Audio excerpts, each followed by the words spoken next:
Halo, selamat pagi adik-adik semua. Wah, Lause senang sekali pagi ini kita harus bersemangat.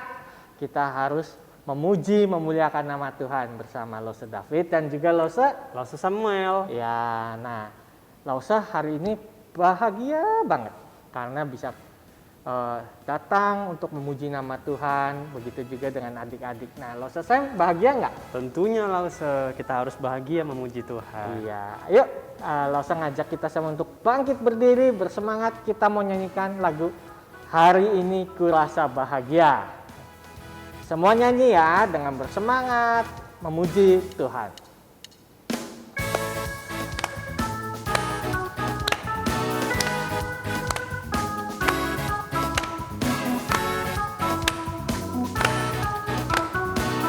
Hari ini kurasa bahagia.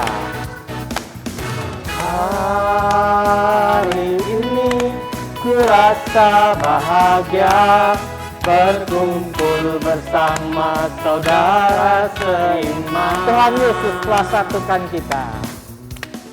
Tuhan Yesus telah satukan kita tanpa memandang di antara kita. Bergandengan tangan. Bergandengan tangan dalam kasih, dalam satu hati, berjalan dalam terang kasih Tuhan. Kau sahabatku, kau saudaraku, tiada yang dapat memisahkan kita.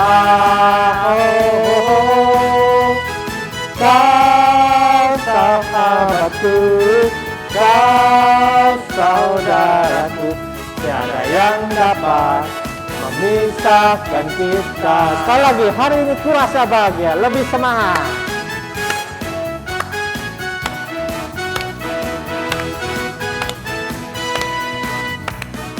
Hari ini kurasa bahagia, berkumpul bersama saudara seiman. Tuhan Yesus telah satukan kita. Tuhan Yesus telah satukan kita tanpa memandang di antara kita. Bergandengan tangan. Bergandengan tangan dalam kasih, dalam satu hati, berjalan dalam terang kasih Tuhan. Kau sahabatku, kau sahabatku, kau saudaraku, tiada yang dapat memisahkan kita. Kau sahabatku, kau saudaraku, tiada yang dapat memisahkan kita.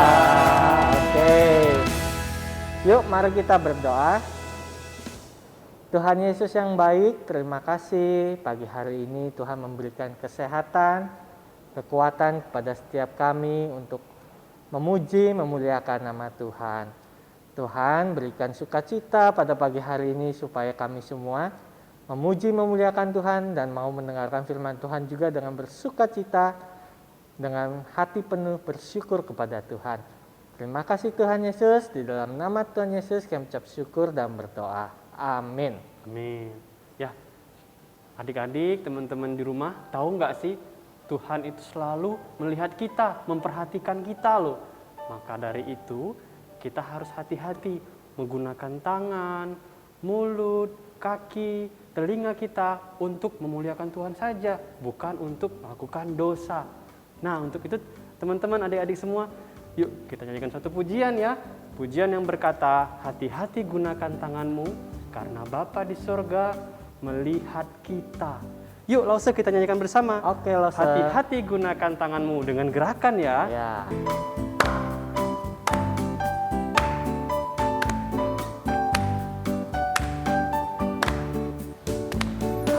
Hati-hati gunakan tanganmu.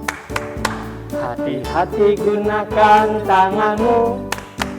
Karena Bapa di surga melihat ke bawah. Hati-hati gunakan tanganmu. Hati-hati gunakan kakimu. Hati-hati gunakan kakimu. Karena Bapa di surga melihat ke bawah. Hati-hati gunakan kakimu. Sekali lagi kita nyanyikan, hati-hati gunakan mulut dan tanganmu. Kita nyanyikan ini bersama-sama. Hati-hati gunakan mulutmu. Amin. Hati-hati gunakan mulutmu. Amin. Karena Bapa di surga melihat ke bawah. Hati-hati gunakan mulutmu. Amin.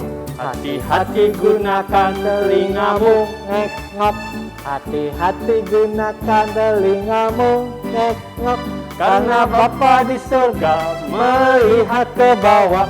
Hati-hati gunakan telingamu. Ngek-ngok. Nah, saatnya kita memberikan persembahan ya, teman-teman, adik-adik di rumah. Kita memberikan persembahan. Nah, lausa-lausa di sini akan memberikan dengan celengan. Begitu juga dengan adik-adik yang di rumah sudah dibagikan celengan. Nah, mari kita memberikan persembahan lewat celengan yang ada. Yuk lausa kita berikan ya. Oke, ayat yang kita jadikan dasar untuk persembahan kita pada pagi hari ini.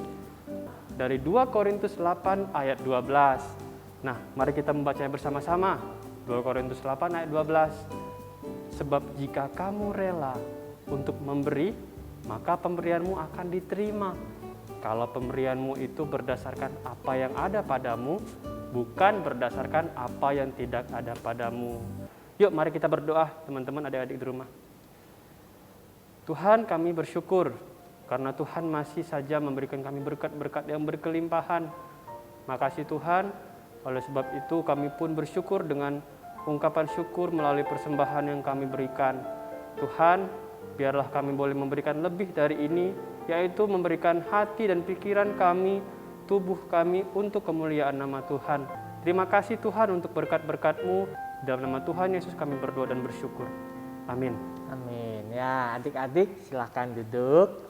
Kita akan siapkan hati kita untuk mendengarkan firman Tuhan. Tidak memikirkan yang lain, tetapi kita mau fokus dengar firman Tuhan. Kita akan menyanyikan pujian firman-Mu, pelita bagi kakiku.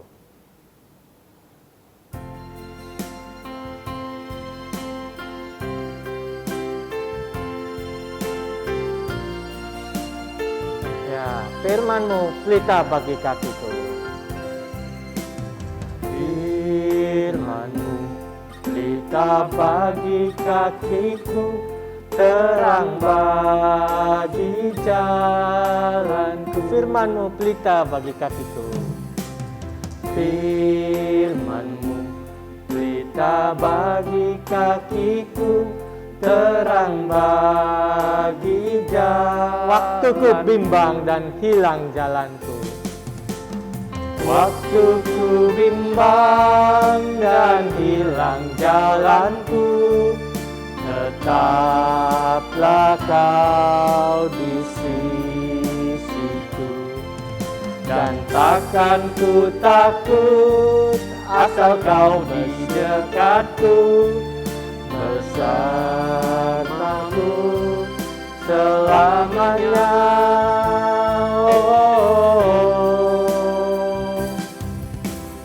Firman-Mu, pelita bagi kakiku, terang bagi jalan. Sekali lagi kita nyanyikan lagu ini. Firman-Mu, pelita bagi kakiku. Firman-Mu, pelita bagi kakiku, terang bagi jalan. Firman-Mu, pelita bagi kakiku.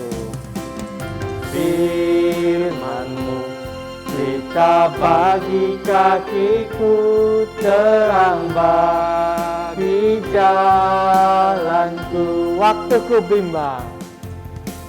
Waktuku bimbang dan hilang jalanku, tetaplah Kau di sisiku. Dan takkan ku takut, asal Kau di dekatku, bersamaku selamanya.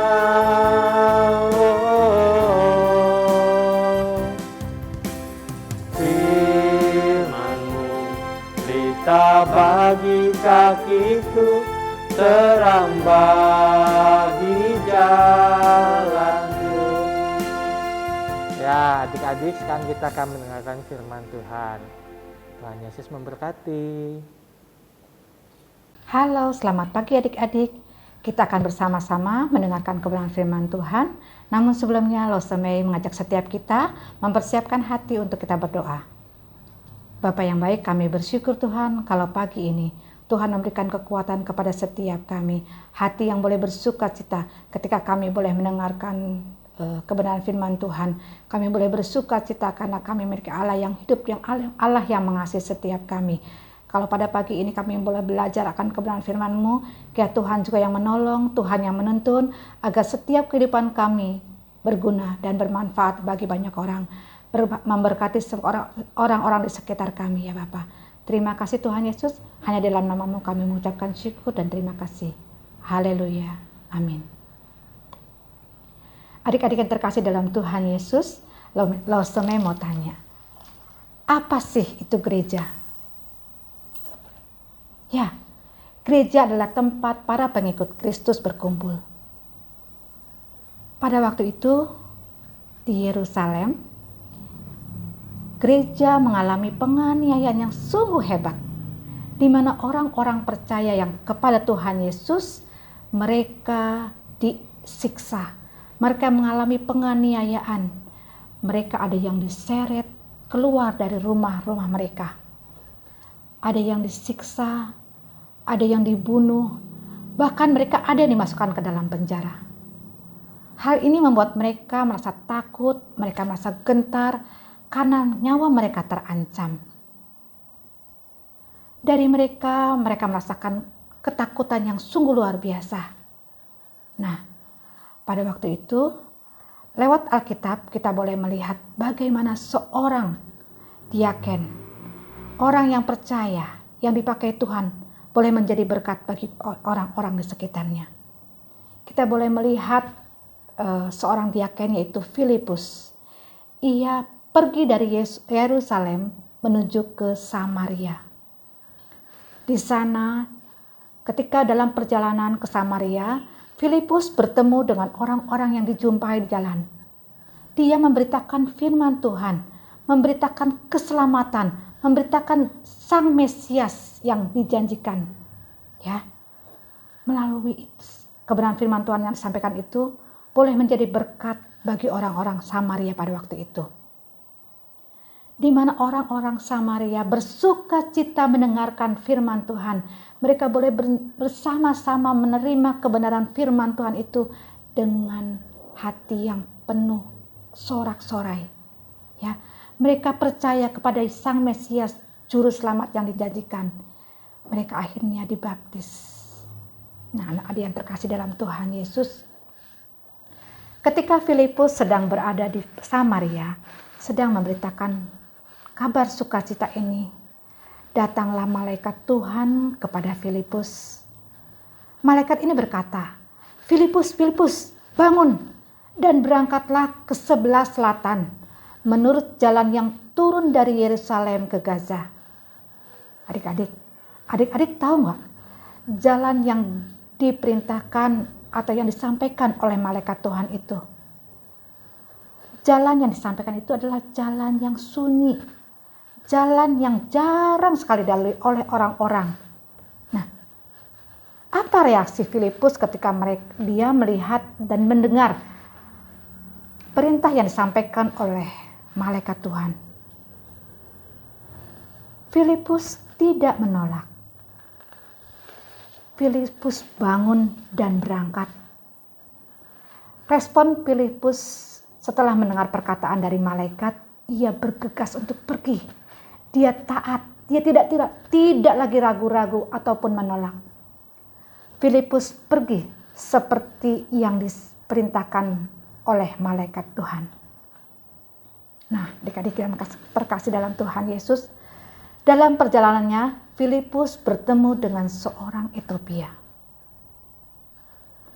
Ia adalah seorang sida-sida pembesar dan kepala pembendaharaan Sri Kandake, ratu negeri Etiopia yang pergi ke Yerusalem untuk beribadah.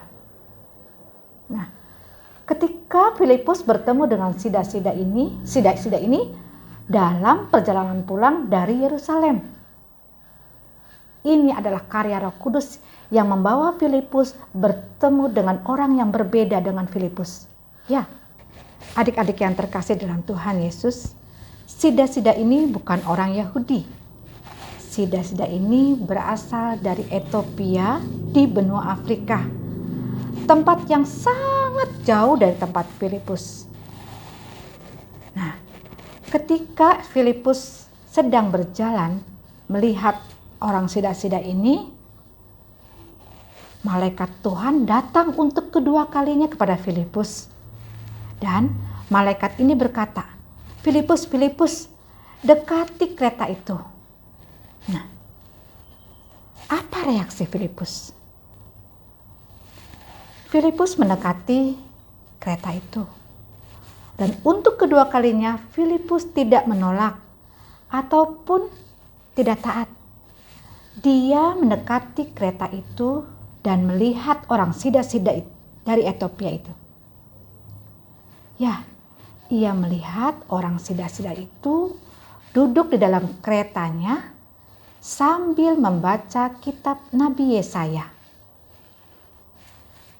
Kemudian Filipus bertanya kepada sida-sida itu, Tuhan sedang baca.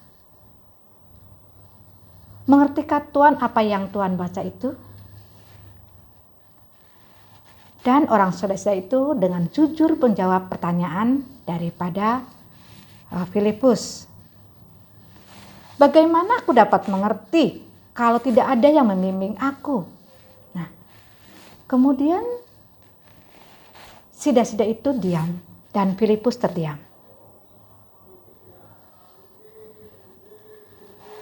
Tiba-tiba sida-sida itu berkata lagi kepada Filipus,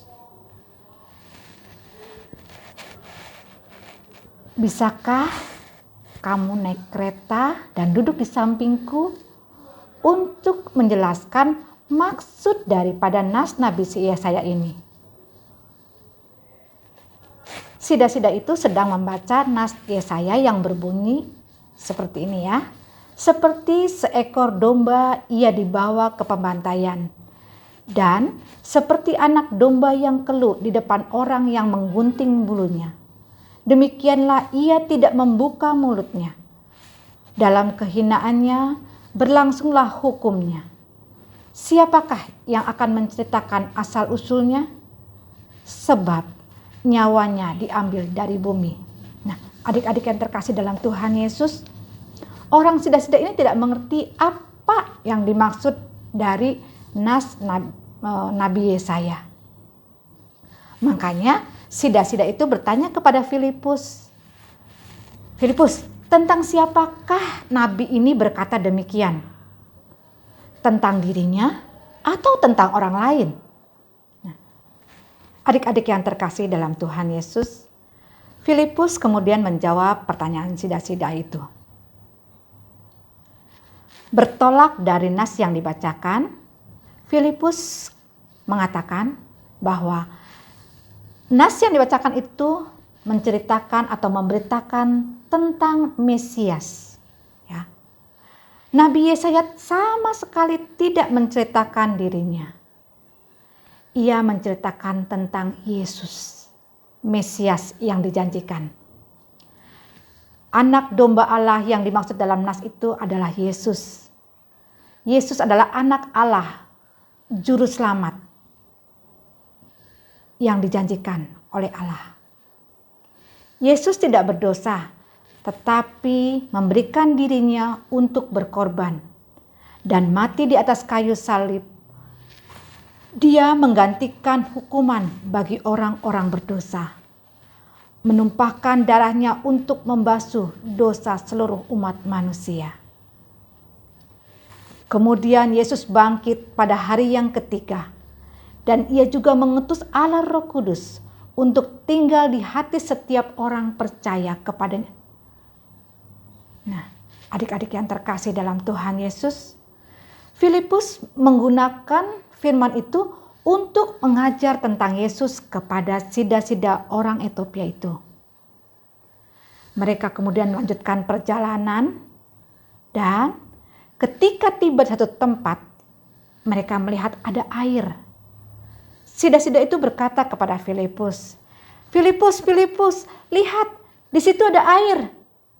Nah, kemudian dia berkata lagi orang sida-sida ini, "Apakah halangannya jika aku dibaptis?"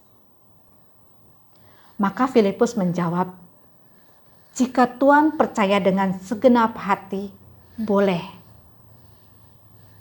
Kemudian sida-sida itu menyuruh untuk memberhentikan keretanya dan menjawab pertanyaan Filipus.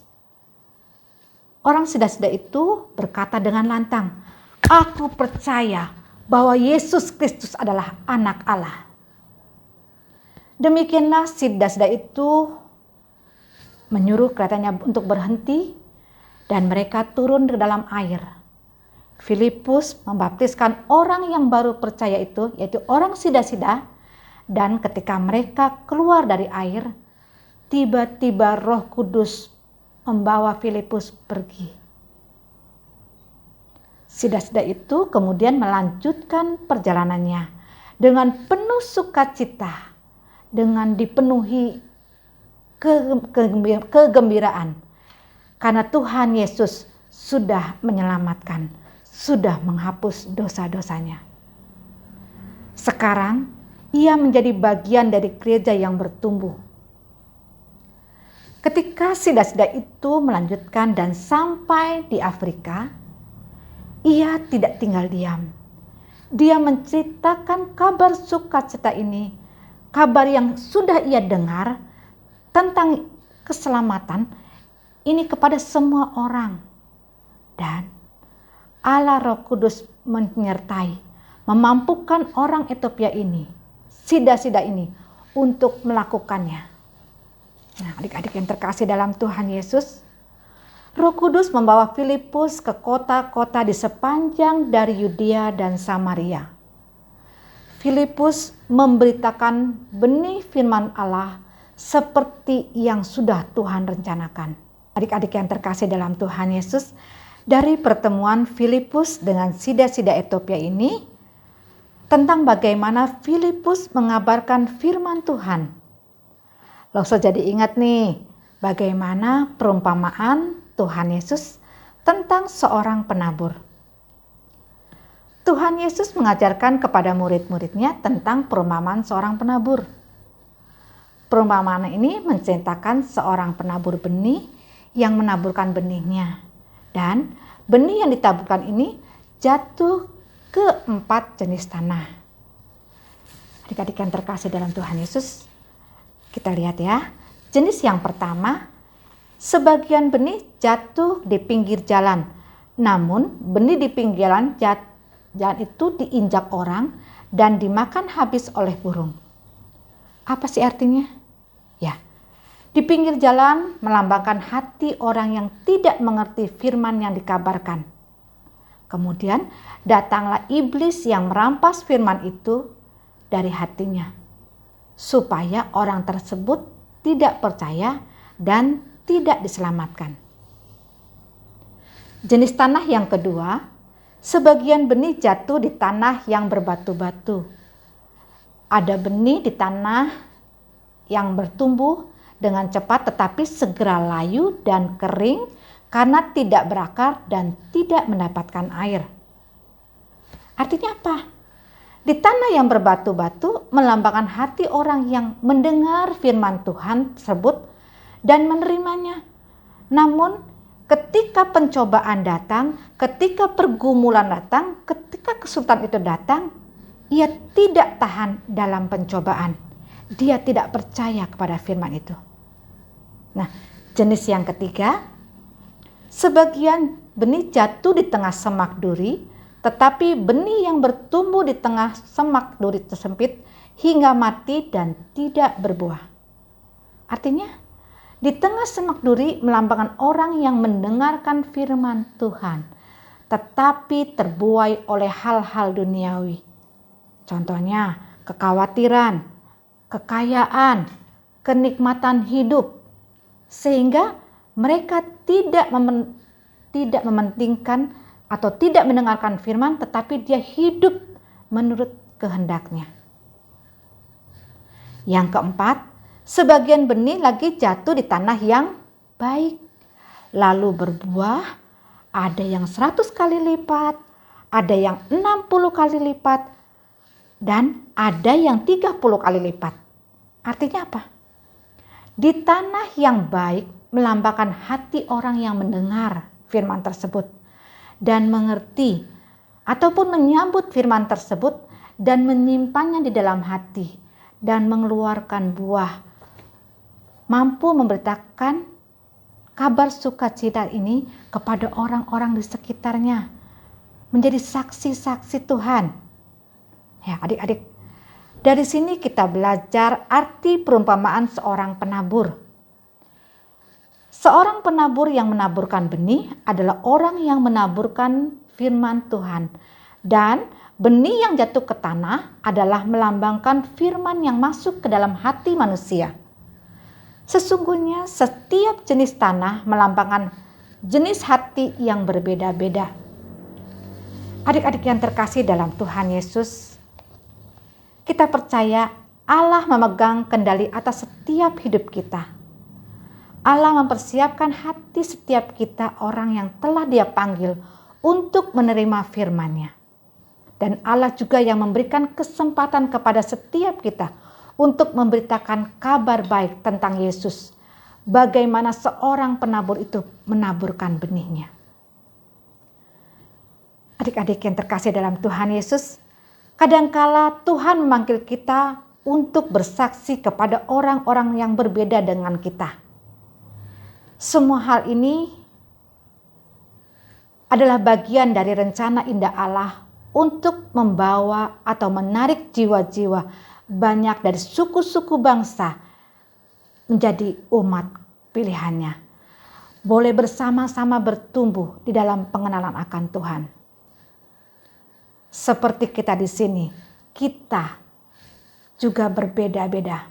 Ada yang suku Jawa, ada yang suku Cina, ada yang suku banyak lainnya ya. Dan setiap orang yang telah mengalami anugerah dan pengampunan dosa harus mentaati akan perintah Tuhan, yaitu untuk mengabarkan kabar baik, kabar sukacita kepada seorang-orang yang di sekeliling kita. Karena kita percaya Allah Roh Kudus yang akan menyertai kita, memampukan kita, memberi kita kuasa, keberanian untuk menyebarluaskan Injil Kerajaan Allah ke seluruh penjuru bumi. Tuhan memberikan kepada setiap kita amanat agung untuk memberitakan Injil, dan Allah Roh Kudus yang akan menyertai kita senantiasa sampai dengan akhir zaman. Karena Ia adalah Allah yang Immanuel, Allah yang menyertai kita, yang akan memimpin, menuntun setiap langkah hidup kita, dan melayakkan kita orang-orang berdosa menjadi mitranya, menjadi milik kepunyaannya. Kiranya setiap kita sebagai orang-orang percaya yang menerima anugerah keselamatan, diberi hati yang rindu untuk mempersembahkan yang terbaik bagi kemuliaan nama Tuhan. Mari kita hatur dalam doa. Bapa yang baik, kami bersyukur Tuhan untuk kebenaran firman Tuhan yang boleh kami dengar. Kami percaya Tuhan, walaupun kami masih kecil, kami tahu Allah Roh Kudus yang akan menolong memimpin kami ketika kami menjadi anak-anak yang percaya kepada Engkau untuk boleh membawa orang-orang di sekeliling kami. Mungkin ada orang tua kami, kakak kami, atau adik kami, atau oma opa kami yang belum percaya. Ketika mereka boleh melihat bagaimana kami diubah, kami dibentuk seturut dengan kehendak-Mu, kami percaya Allah Roh Kudus yang akan memampukan kami untuk kami menjadi pelaku-pelaku firman Tuhan yang menjadikan setiap orang-orang di sekeliling kami percaya kepada Engkau. Inilah kerinduan kami ya Bapa, yang kami alaskan hanya di dalam nama Tuhan Yesus sebagai Juru Selamat kami yang hidup. Amin.